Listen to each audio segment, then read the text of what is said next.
Blackford.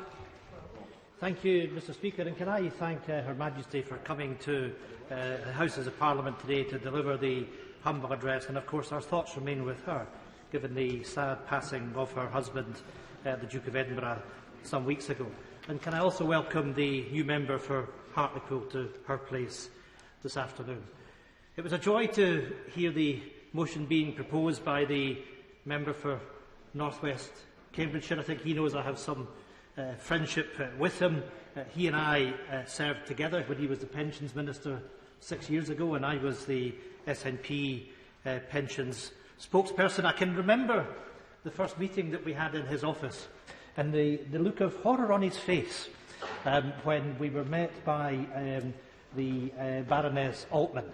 And when he said to me, "Good grief, are the two of you friends?" And of course we were. But I'm delighted to say that we had a very warm and cordial relationship when he was the Minister, and we worked together over a number of matters. He delivered a typically erudite, humorous, passionate speech over the course of this afternoon. And I can't help thinking that as much as anything else, was an application for a job back in government again, if the Prime Minister has been listening to him. Can I also thank the honourable member for South Ribble for what was a tour de force and a ramble round the Tory benches that we had from her this afternoon. I'm sure too that she will have an outstanding career as a member of Parliament on the Tory benches. Mr Speaker, this new session of the Westminster Parliament comes at a time of huge challenge and crisis, but is equally a time of fundamental choice for people right across these islands. The COVID pandemic has seen our world rapidly change over the course of the last year. This year and into the future, people's clear desire and demand is that we change things profoundly and change them for the better.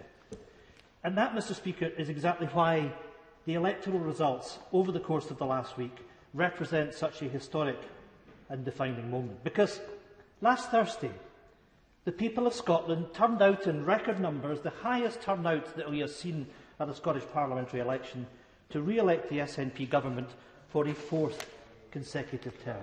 Hear, hear. They turned out to support that message of hope and change, so brilliantly characterised by our First Minister.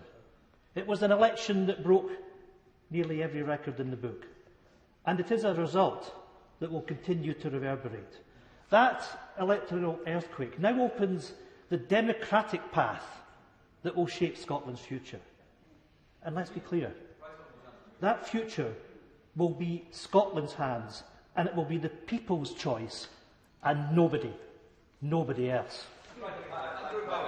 For giving way. He mentions a record-breaking election. He hasn't mentioned, in fact, it was the Scottish Conservatives' record-breaking election with more votes of the Scottish Conservatives than at any time in the history of devolution, making us the definite party of the main opposition in Scotland. He talks about Scotland's choice, but 4 days before the election on Thursday, the First Minister of Scotland was on the BBC saying that this was not an election about independence. Barely hours after the polls closed, she was calling for another referendum. I asked the right honourable gentleman, why did she mislead the Scottish people 4 days before we went to the polls? Answer that. I have to say, I'm disappointed in the honourable gentleman, and I say to him that it's going to be important over the course of the coming weeks and months that we can debate properly what the choices are for the future of Scotland. And I make this offer to him, that all of us that have Scotland's interests at heart should be able to debate rationally and honestly what those choices are. Let's respect the electorate in doing that. Mr Speaker, I think everybody knows that the Scottish National Party is the party of independence. And everybody knows, Mr Speaker, without prevarication, without doubt, that the SNP stood on a very clear manifesto commitment of giving the people of Scotland that choice to have that debate and a say in their future. It was clearly contained within our manifesto that we said to the people of Scotland that put us back into government again, allow us to lead the country through the pandemic. But the promise that we made to the people of Scotland was that if they voted for us in that election, if they delivered a majority for independence in that Parliament, that nobody, not the Prime Minister, and certainly not the member for West Aberdeenshire, will stop the people of Scotland having their democratic choice. And I say to him that he has to recognise what happened. And let's look at this in the context that Westminster looks at it at, on the basis of the first-past-the-post system. Now, we don't support it. We support proportional representation. But, Mr Speaker, there are 73 first-past-the-post constituencies in the Scottish Parliament. The Scottish National Party won 62 of them. We won 85% of the constituencies on 48% of the vote. The highest number of constituencies ever won by any party. The highest share of the vote ever won by any party. And for the Conservatives to try and argue that black is white, that they've won the election, if you listen to the honourable gentleman, then frankly, Mr Speaker, nothing can be further from the truth. Because the truth is, the ambition of the Conservative Party in Scotland is to be in opposition. The ambition of the Scottish National Party is to govern and to take our people to independence. If we're talking about victories and that, could he just add into his speech a little bit of a reference to Wales? And in particular, the 19% swing to Labour from Plaid Cymru in the Rhondda, and the fact that Adam Price completely overplayed his hand. Nationalism is a false chimera. I suppose every chimera is false.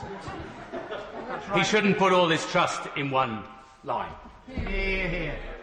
Look, I say to the honourable gentleman that I believe the people in Wales should determine their own destiny. And of course, I congratulate the Labour Party in Wales in going back into government, because that is the right thing to do.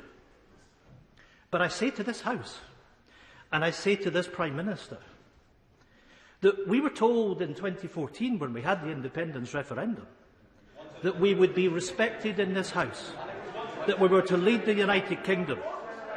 And I say to the Prime Minister, and I say to everybody else in this House, that you cannot deny democracy. You cannot deny the right to the people of Scotland that have voted in 72 members of the Scottish Parliament that had a commitment of delivering an independence referendum. And I hear people saying 2014. But the point is, we were told in 2014 that if we stayed in the United Kingdom, then our rights as EU citizens would be respected. We were told that Scotland was to be respected. And we know what happened. In the Brexit referendum in 2016, Scotland voted by 62% to stay in the European Union. And we were simply told by this House, well, tough. There is nothing that we're going to do for you. You're going to lose that access to the single market. You're going to lose that access that you have craved. You're going to lose that right that you have had to work and live and get an education in Europe, because the Prime Minister and the Conservative government are going to decide for the people of Scotland. Well, the people of Scotland have given their verdict on that, because the message is very clear that there is a mandate for an independence referendum.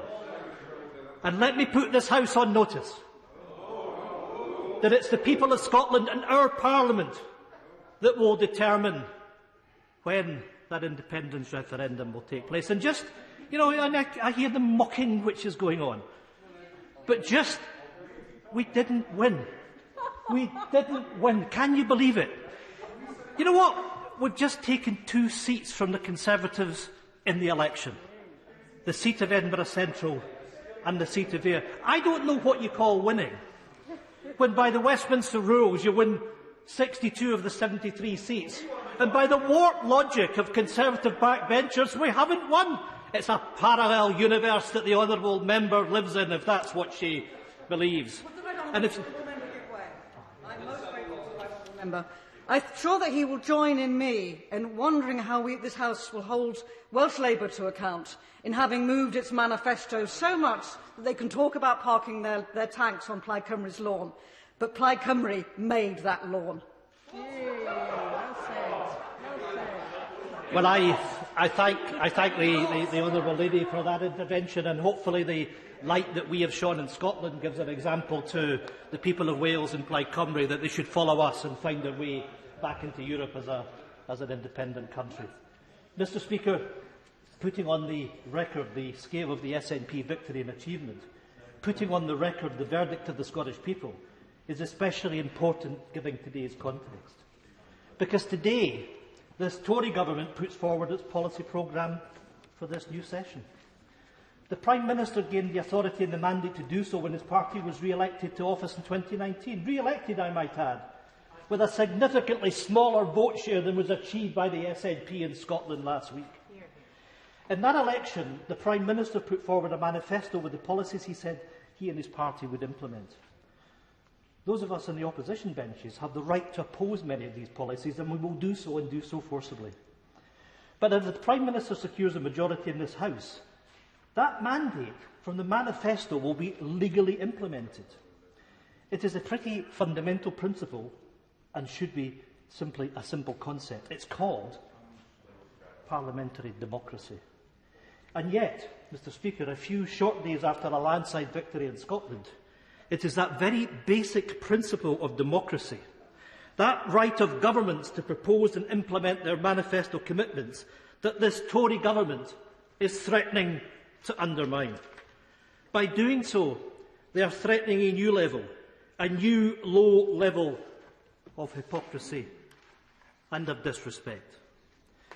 The defeated Scottish Tory leader has said that the SNP seeking to implement a fundamental manifesto promise, a commitment to give our people a choice of our own future, should be treated as illegal. Before the results had even been completed, the Prime Minister himself told his favourite newspaper, the Daily Telegraph, that he would try to block a post-pandemic independence referendum. So, today of all days, I would genuinely urge the Prime Minister and his government to think again. I know he's looking away and looking disinterested, but this is important. Because this is about democracy, Prime Minister. This is about the rights of people. And you know, people will be watching this, and they can hear Conservative MPs laughing about our desire to make sure that democracy is deliverable. And that's the contempt, Mr. Speaker, that I have talked about. Let me say to the Prime Minister that any confrontation will not be with the SNP. If they seek to deny Scottish democracy, their confrontation will be with the people of Scotland. And secondly, the Prime Minister needs to reflect on this reality. A fight with democracy is a fight he will never, not ever win.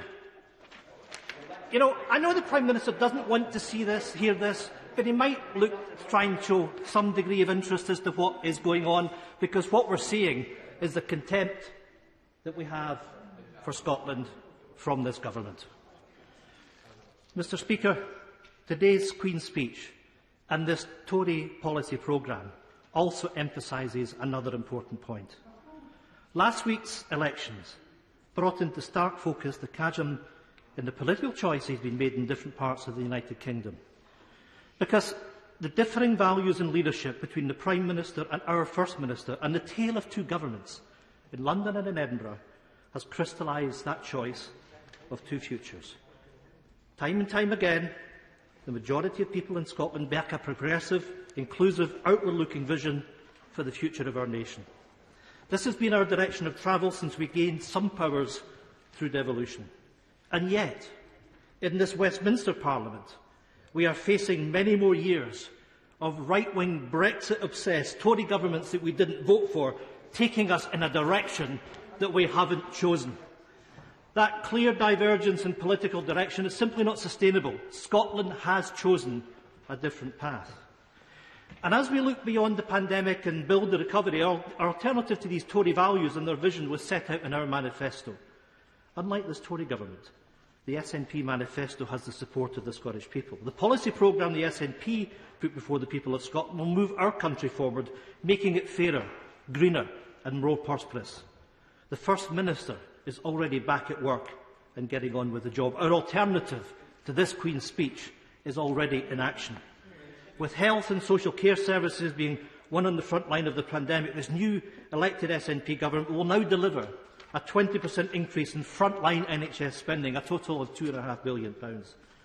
And while this Tory government dithers and delays on reforms to social care, the new SNP government will move to establish a national care service backed by a 25% increase in social care investment, while the Conservatives dither the SNP government in Edinburgh acts. And this will include significant investment in the staff themselves. And the Tories continue to laugh while we talk about investment in NHS. Because unlike the insult of a 1% offered by the Tories, in Scotland NHS staff have been offered an average Prime Minister, of a 4% pay increase.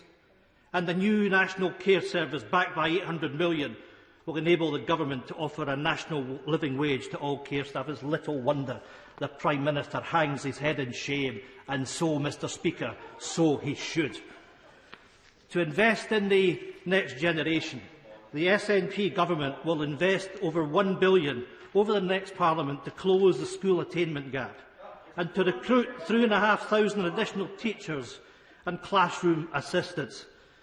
You know, I don't think if the honourable member for West Aberdeenshire was back in school, he would behave the way he is behaving in this House. He really ought to calm down. This Tory government has to be shamed by a professional footballer into providing free school meals. In contrast, the Scottish Government will get on with providing free school breakfast and lunches to every primary school pupil year-round, and a device for every child in Scotland to get online. For families, the SNP Scottish Government will build a wraparound childcare system to help support working parents, with the least well-off families paying nothing. And whilst this Tory Government threatens to rip away the lifeline of a £20 a week uplift to universal credit, the new SNP government will double the game-changing Scottish child payment over the lifetime of their Parliament. That's a Scottish Government delivering on the people's priorities. Mr Speaker, the context of the COVID crisis makes the choices made now all the more critical. Because in seeking to build economic recovery in the aftermath of this pandemic, it is vital that the mistakes of the past are not repeated.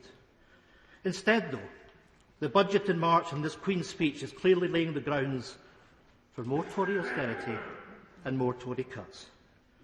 And it is also important to point out that no party and no government who forced through a job-destroying Brexit in the middle of a pandemic can credibly claim to be focused on recovery.